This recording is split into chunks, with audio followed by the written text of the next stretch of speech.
যদি আপুনি SCRT DLR official ৱেবছাইটত যায় নতুন এটা নোটিছ আহিছে আপোনালোকে চাব পাৰিব ইয়াতে কৈছে this is to inform all concern that the admission process for the 2-year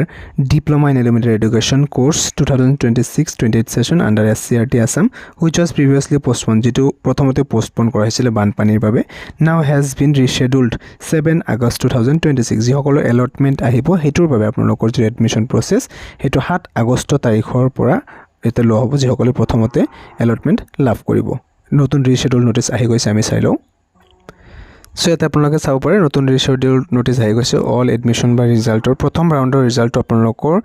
অহাকালি অৰ্থাৎ 4 তাৰিখে নাহে ইয়াতে আপোনালোকৰ ৰিজাল্ট এলটমেণ্ট অৰ ইনষ্টিটিউট ৰাউণ্ড 1 আৰু লগতে কাট অফটো এইটো আপোনালোকৰ 6 আগষ্ট তাৰিখে আপোনালোকে দেখিবলৈ পাব অফিচিয়েল ৱেবছাইটত যেহেতু আজিও কাউন্সেলিং প্ৰচেছটো চলিব সো মাজত আৰু 2 দিন দেৰি হ'ব 6 আগষ্ট তাৰিখে আপোনালোকে ইয়াতে চাব পাৰিব ৰিজাল্টটো আৰু যিসকলে এলটমেণ্ট লাভ কৰিব 7 আগষ্টৰ পৰা 10 আগষ্ট আৰু 11 আগষ্ট এই 3 দিন আপোনালোকে সময় লাভ কৰিব এডমিশন লোৱাৰ বাবে ইয়াৰ পিছত গলে কিন্তু এই ক্ষেত্ৰত একসেপ্ট কৰা নহব সো এটা আপোনালোকে মন কৰিব ৰিজাল্টটো এটা 6 আগষ্ট তাৰিখে মুকলি কৰিব যেতিয়া ৰিজাল্ট আপলোড কৰে অফিচিয়েল ৱেবছাইটত আপোনালোকক নিশ্চয়কৈ চেনেলটোৰ মাজৰে ভিডিঅ' দ্বাৰা জনাই দিয়া হ'ব